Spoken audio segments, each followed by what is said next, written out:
Shalom saudara yang dikasihi oleh Tuhan Yesus Kristus. Kita sungguh bersyukur untuk anugerah-Nya yang memberikan kita kesempatan di hari ini untuk mendengarkan firman Tuhan. Oleh karena itu, kita tidak akan pernah mengerti jikalau bukan Dia yang menolong kita. Marilah meminta pertolongan kepada Dia. Bapa di dalam surga, kami sungguh berterima kasih atas anugerah kesempatan yang indah ini. Kami boleh menikmati firman-Mu. Oleh karena itu, sebelum kami melihat lebih dalam kepada Alkitab, maka tolonglah berikan kami pengetahuan yang benar, sehingga kami semakin hari semakin mengenal Tuhan dan semakin mengasihi-Mu. Terpujilah nama-Mu dalam nama Yesus. Amin. Firman Tuhan hari ini diambil dari Injil Yohanes pasal yang keempat, ayat yang ke-14. Tetapi barang siapa minum air yang akan kuberikan kepadanya, ia tidak akan haus untuk selama-lamanya. Sebaliknya, air yang akan kuberikan kepadanya akan menjadi mata air di dalam dirinya, yang terus-menerus memancar sampai kepada hidup yang kekal. Saat kita membaca bagian ini, maka kita akan melihat bagaimana Yesus yang adalah orang Yahudi berjumpa dengan perempuan Samaria. Berdasarkan sejarah, orang Samaria dengan orang Yahudi tidaklah bergaul karib atau bergaul dekat.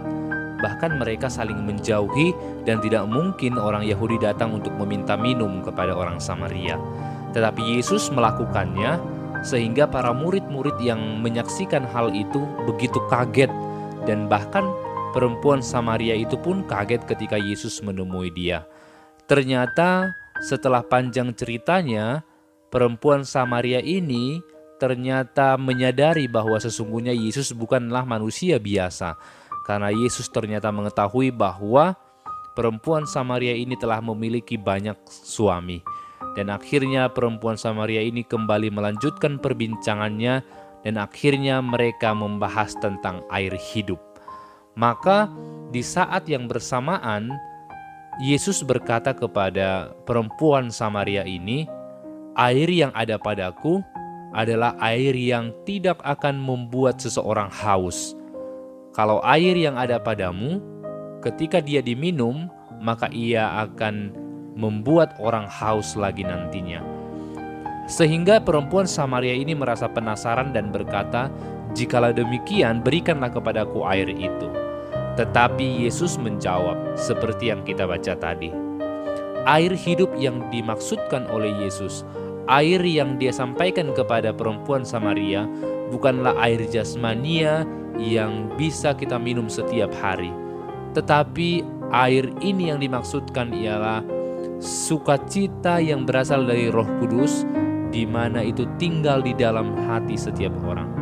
Roh Kudus itu akan diberikan kepada setiap orang percaya, sehingga orang yang dulunya menanti-nantikan sesuatu layaknya seperti seorang yang sedang kehausan, ia tidak akan lagi kehausan karena Roh Kudus telah memenuhi hatinya. Roh Kudus yang tinggal di dalam hati orang percaya ialah roh yang akan memuaskan hati setiap orang percaya, sehingga air hidup yang dimaksudkan ialah Roh Kudus itu sendiri. Namun secara hurufiah atau secara literal, kata air yang hidup ini atau air hidup ini mengacu kepada air hidup yang disebutkan dalam Yohanes 7 ayat 38 dan 39, juga mengacu kepada Kejadian 26 ayat 19, ketika di sana dikatakan tentang air yang memancar atau air yang jernih begitu.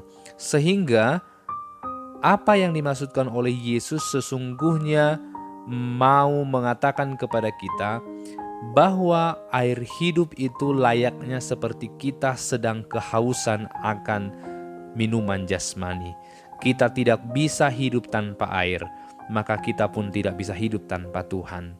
Oleh karena itu, ada sebuah prinsip yang kita sekarang harus mengerti, bahwa saat kita disebut orang yang percaya, maka Roh Kudus telah tinggal dalam hati kita. Itulah yang akan memuaskan kita dari semua jenis kehausan, sehingga kita tidak akan haus lagi terhadap semua keinginan-keinginan dunia, karena Roh Kudus telah memuaskan kita. Dan di ayat yang ke-14 ini, air ini akan memancar bahkan sampai kepada hidup yang kekal. Artinya Roh Kudus ini yang akan mendorong kita untuk berbuah banyak, untuk memberikan berkat kepada banyak orang, menjadi saksi-saksi Tuhan di tengah-tengah kehidupan kita. Tidak mungkin Roh Kudus yang tinggal dalam hati kita, dia hanya diam-diam saja. Dia pasti akan membawa kita semakin menyaksikan tentang kebesaran Tuhan, sehingga benar itu terpancar. Bahkan sampai kita mati, Roh Kudus akan terus bekerja. Oleh karena itu, apapun sekarang yang kita inginkan, apapun yang menjadi tujuan dan harapan kita, yakinlah bahwa Roh Kudus sudah tinggal dalam hati kita, maka berkatalah kepada Dia, Tuhan puaskanlah hatiku, sehingga aku tidak lagi mau dipuaskan oleh keinginan duniawi ini. Tuhan mengasihi kita. Dia mengirimkan Roh Kudus-Nya kepada kita sebagai air yang hidup, yang terus membuahkan hasil yang baik untuk orang-orang di sekitar kita. Maka dengarkanlah suaranya. Ia sekarang sedang berbicara dalam hati kita. Kiranya kita semakin peka mendengarnya. Amin. Bapa di dalam surga, kami tahu bahwa Engkau sudah hidup dalam hati kami. Engkaulah air hidup itu.